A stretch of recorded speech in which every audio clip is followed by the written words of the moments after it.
Edo State Government under the leadership of Governor Monday Okpebholo has said it will probe the immediate past governor of the state,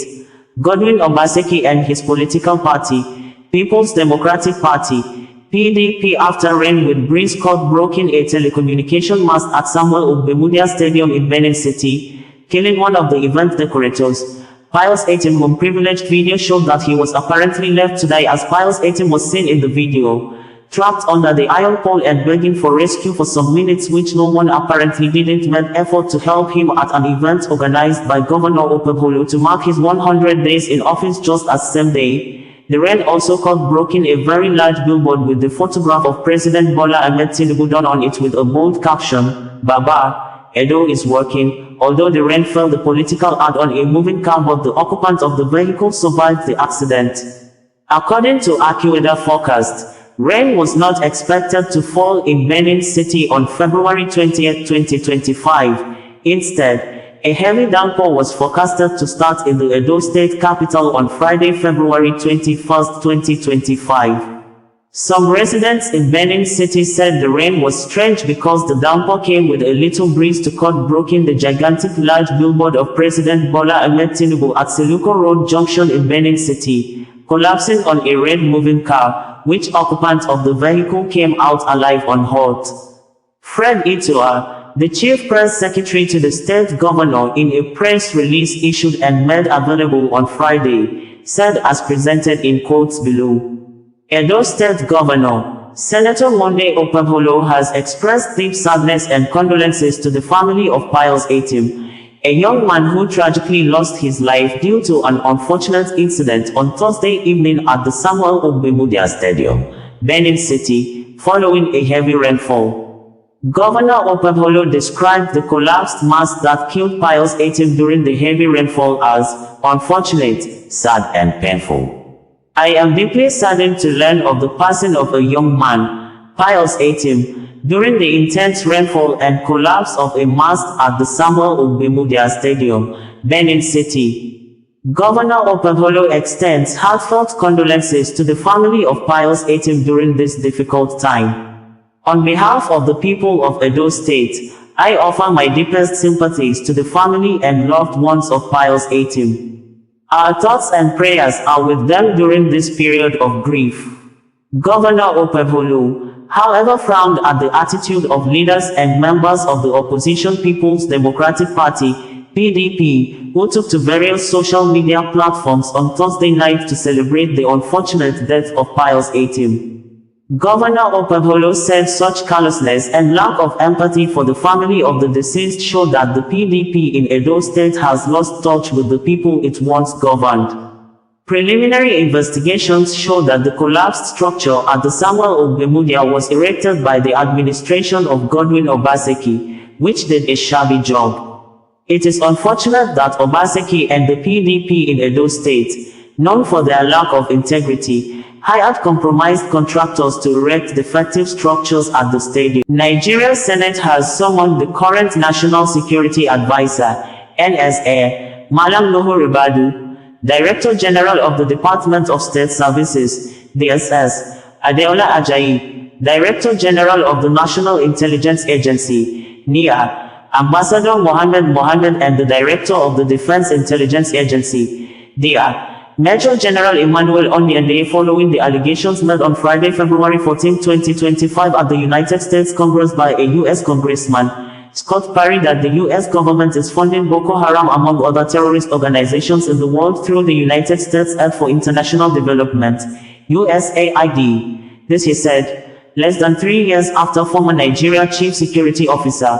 Hamza Al-Mustafa on December 6, 2022, as a guest at the reality radio and television magazine program produced by the Brackett family, alleged that Boko Haram insurgency is a product of foreign interest for the purpose of exporting an unannounced most expensive mineral resource in the world, Californium stone, that is abundantly found in Borno State, used by world powers to produce nuclear weapons, with emphasis that the Boko Haram activities are funded by foreign interests under the guise of non-governmental organizations, NGOs, who do come to Borno with the pretense that they are helping the people to fight against poverty and poor healthcare, but at the dead of the night, The foreign NGO officials alone do go to dangerous places in Borno State where Nigeria soldiers dare not go even at daytime.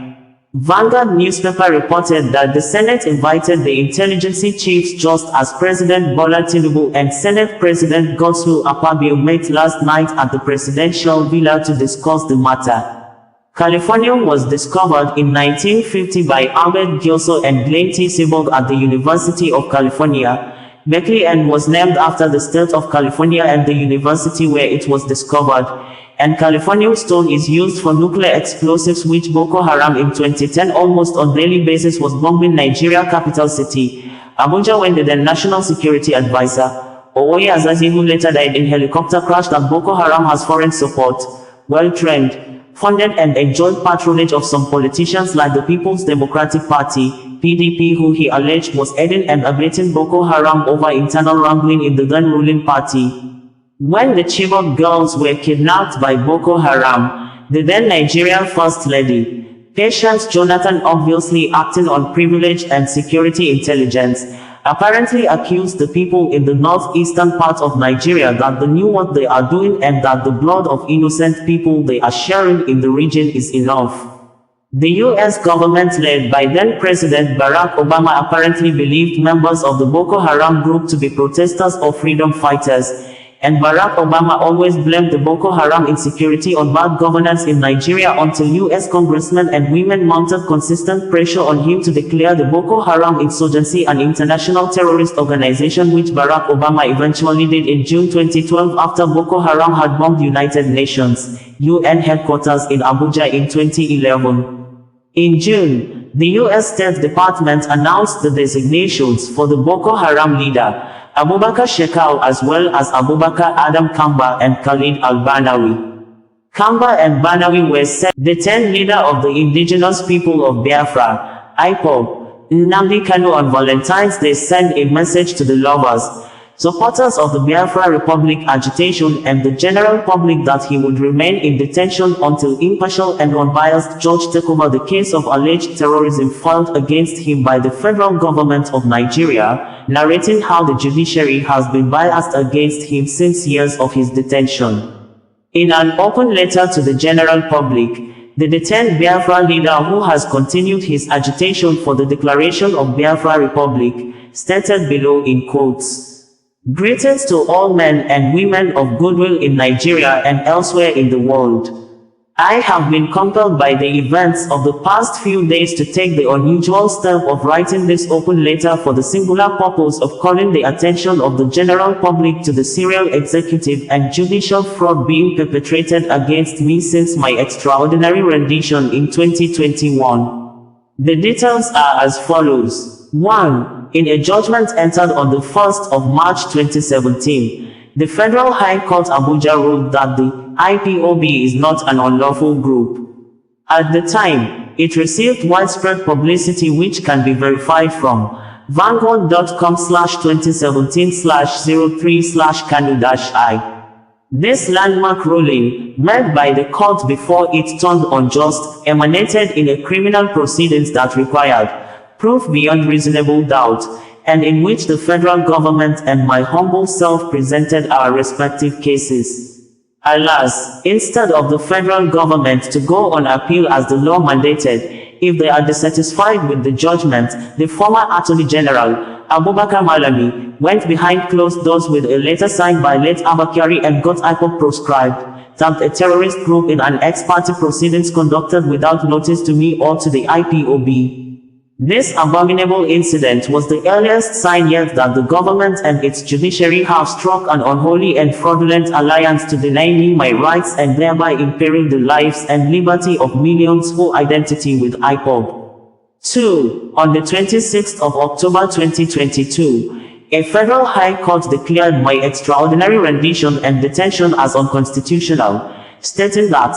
the manner of arrest and detention of the applicant, Mazi Nnamdi Kanu, in Kenya, his continued detention in Abuja, his subjection to physical and mental trauma by the respondents, The inhuman and degrading treatment meted out to the applicant amounts to a brazen violation of the applicant's fundamental right to dignity of his person and threat to life under Section 34, 1A of the 1999 Constitution of the Federal Republic of Nigeria, as amended. The court further ordered the federal government to apologize to me and pay me compensation. In a responsible and well-ordered society, run by a responsible government, this judgment is sufficient to have ended my lengthy detention and encourage the federal government to constructively engage me on the issue of the self-determination agitation that triggered this whole saga. 3. Pedal back to the 13th of October 2022 when the Court of Appeal held that